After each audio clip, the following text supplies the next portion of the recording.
तो आप सभी लोगों को बता दूं कि मोदी सरकार की तरफ से एक योजना को शुरू कर दिया गया है। जी हाँ, ये योजना महिलाओं के लिए सबसे बड़ी धमाकेदार योजना है। इस योजना का नाम पीएम सुभद्रा योजना के नाम से जाना जाता है। अब इस योजना के अंदर महिलाओं को हर साल 10,000 रुपये सीधे उनके बैंक खाते में ट्रांसफ़र कर दिया जाएगा। इसके लिए आवेदन भी स्टार्ट हो चुके हैं। किस तरीके से आप लोगों को आवेदन करना है, क्या क्या इसमें आप लोगों को डॉक्यूमेंट लगने हैं, क्या सब कुछ प्रोसेस होगा, आज की कंप्लीट वीडियो में आप लोगों को जानकारी बताने वाले हैं। तो इस योजना की तमाम तरीके की जानकारी आपको आज की इस वीडियो में मिलने वाली है। चैनल पे अगर पहली बार आए हो, चैनल को जरूर सब्सक्राइब कर लेना, आपको सारी अपडेट मिलती जाएंगी। तो चलिए आप लोगों को ले के चलता हूँ डायरेक्टली इसकी ऑफिशियली वेबसाइट पे और वहाँ पे आप लोगों को सारी अपडेट दिखाता हूँ। यहाँ पे देख सकते हो इस वेबसाइट का लिंक आप लोगों को वीडियो के डिस्क्रिप्शन में भी मिल जाएगा। अब यहाँ पे आओगे तो इस वेबसाइट का इंटरफेस कुछ इस तरीके से आप लोगों को देखने को मिल जाएगा। ठीक है, अब सबसे पहले यहाँ पे देख सकते हो, यहाँ पे एलिजिबिलिटी क्राइटेरिया भी दिया गया है। ठीक है, सबसे पहले एलिजिबिलिटी क्राइटेरिया है एंड उसके बाद नीचे की साइड में आप लोग आएंगे, यहाँ पे एप्लीकेंट की चेकलिस्ट है और उसके बाद यहाँ पे एप्लीकेंट प्रोसीडर है। ठीक है, अब यहाँ पे सबसे पहले जो एप्लीकेंट चेकलिस्ट है, सिंपली यहाँ पे मोर का ऑप्शन बना हुआ है। ठीक है, सिंपली यहाँ पे देख सकते हो आप लोग, यहाँ पे मोर का ऑप्शन है, सिंपली आप लोगों को मोर वाले ऑप्शन पे टैप कर देना होता है। ठीक है, अब जैसे ही टैप करोगे तो यहाँ पे इस तरीके का इंटरफेस आ जाएगा। अब यहाँ पे सबसे पहले यहाँ पे सब कुछ अंग्रेजी के अंदर आ रहा है, तो इसको हिंदी के अंदर ट्रांसफ़र करने के लिए गूगल के 3 डॉट पे क्लिक करोगे, यहाँ पे ट्रांसलेट का ऑप्शन आ जाएगा। अब यहाँ पे आप लोगों को ये सब कुछ हिंदी के अंदर कन्वर्ट हो जाएगा। ठीक है, जो कि यहाँ पे मैं आपको दिखा देता हूँ। पहले यहाँ पे आप लोग देख लीजिए, यहाँ पे आपको बताया जा रहा है कि जो महिलाएं पात्र हैं और जिन्होंने सुभद्रा के अंतर्गत लाभ प्राप्त करने के लिए आवेदन किए हैं, उन्हें निम्नलिखित बातें सुनिश्चित करनी होंगी।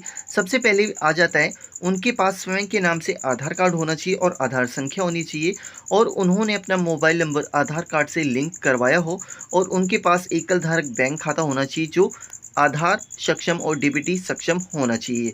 ठीक है, यानी कि आपके पास अपना एक बैंक अकाउंट होना चाहिए जो कि सिंगल होना चाहिए, जॉइंट नहीं होना चाहिए। ठीक है, और आपका उसमें डीबीटी इनेबल्ड होना चाहिए और आधार कार्ड में आपका मोबाइल नंबर भी लिंक होना चाहिए। ठीक है, अब यहाँ पे इस तरीके का प्रोसीजर है एंड यहाँ पे नीचे की साइड में आप लोग आ जाओगे, यहाँ पे बी भी आ जाता है। और यदि आवेदक के पास आधार संख्या नहीं है या उसके आधार कार्ड में डेटा मेल नहीं खाता है, तो उसे स्वयं को आधार के तहत नामांकित करना होगा या आवश्यकता अनुसार जानकारी को सही करना होगा। ठीक है, तो इसको आप लोग सही करने के बाद ही फॉर्म फिलअप करेंगे। और यहाँ पे सी कैटेगरी सी भी आता है, यदि आवेदक के पास एकल धारक आधार सक्षम और डीबीटी सक्षम बैंक खाता नहीं है तो उसे निम्नलिखित अवसर प्रदान किए जाएंगे। एकल धारक बैंक खाता खोलना होगा, बैंक खाते को आधार से सक्षम बनाना होगा, बैंक खाते को डीबीटी सक्षम बनाना होगा, ई-केवाईसी की प्रक्रिया को पूरी करनी होगी। और वर्ष 2024-25 में सभी लाभार्थियों को योजना का शुभारंभ की तिथि से अनुमोदन की तिथि की परवाह किए बिना सुभद्रा के अंतर्गत 10,000 रुपये का पूर्ण लाभ प्राप्त होगा। ठीक है, तो यहाँ पे ये वाला जो ऑप्शन है हमारा क्लियर हो चुका है। अब यहाँ पे आवेदन किस तरीके से करना होगा वो भी बता देते हैं।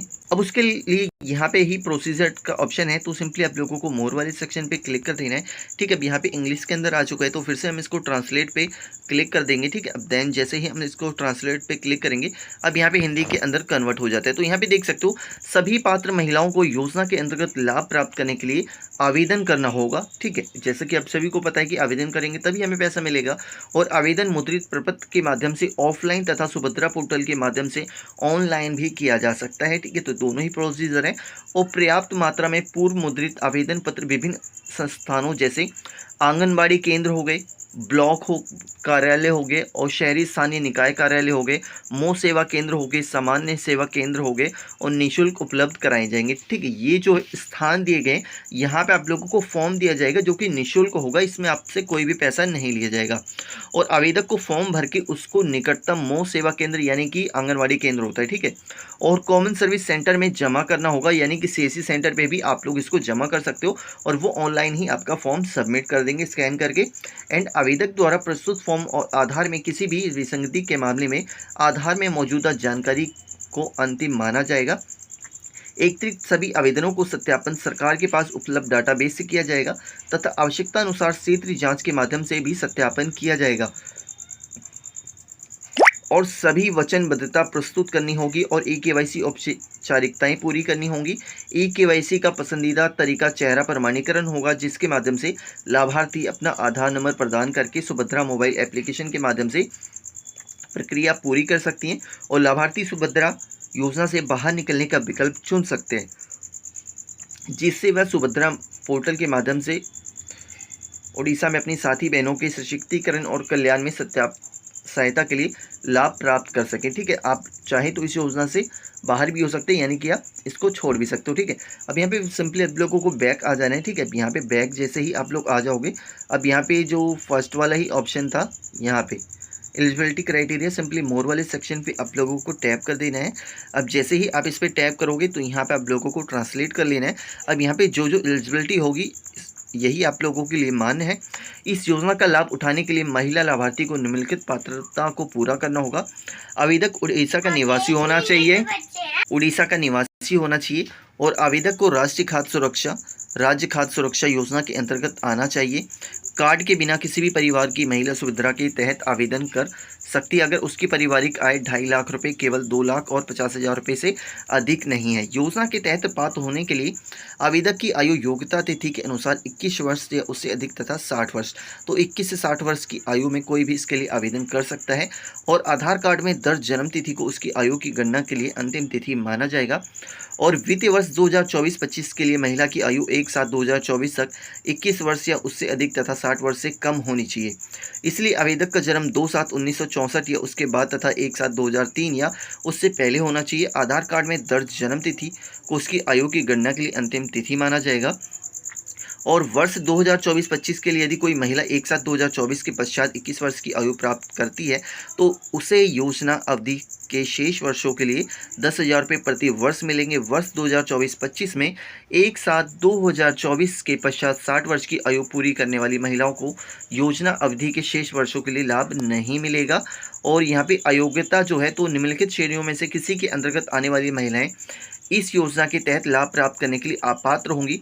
कोई भी महिला जो किसी राज्य या केंद्र सरकार की योजना के तहत 1,500 रुपये प्रति माह या इससे अधिक 18,000 रुपये प्रति वर्ष या इससे अधिक पेंशन, छात्रवृत्ति आदि जैसी वित्त सहायता प्राप्त कर रही हैं, वह इस योजना के लिए अपात्र होंगी। कोई भी महिला जो स्वयं या जिसके परिवार का सदस्य वर्तमान या पूर्व सांसद रहा हो, उसको नहीं दिया जाएगा। अगर आप आयकर दाता हैं तो आपको इसका लाभ नहीं दिया जाएगा। किसी भी शहरी स्थानीय निकाय या पंचायती राज संस्थान से जुड़े हैं तो आपको नहीं दिया जाएगा। राज्य सरकार या भारत सरकार या सार्वजनिक क्षेत्र के उपक्रम या बोर्ड में किसी भी तरीके के आप अगर काम करते हैं तो इसमें भी आपको इसका लाभ नहीं दिया जाएगा। और भारत सरकार या राज्य सरकार किसी भी सरकारी विभाग में भी आप हैं तो नहीं दिया जाएगा। और ट्रैक्टर, मिनी ट्रक, छोटे वाणिज्यिक वाहन और अन्य समान हल्की माल वाहनों को छोड़कर 4 पहिया मोटर वाहन का मालिक नहीं होना है। और आवेदक के परिवार के पास 5 एकड़ से अधिक सिंचान भूमि या 10 एकड़ से अधिक असिंचित भूमि है। इस योजना के प्रयोजन के लिए परिवार की परिभाषा राष्ट्रीय खाद्य सुरक्षा अधिनियम है और राज्य खाद्य सुरक्षा योजना में परिभाषित के अनुसार होगी। तो यहाँ पे कंप्लीट जानकारी आपको मैंने बता दी है कि क्या क्या डॉक्यूमेंट रहेंगे, किस तरीके से आप लोगों को आवेदन करना है, किन लोगों को ये एलिजिबिलिटी स्कीम है, सब कुछ आप लोगों को अपडेट दे दी गई है। एंड फिर भी कोई डाउट्स रहेगी आपके मन में तो आप कमेंट सेक्शन में कमेंट कर सकते हो। हम लोग मिलेंगे नेक्स्ट इसी अपडेट के साथ।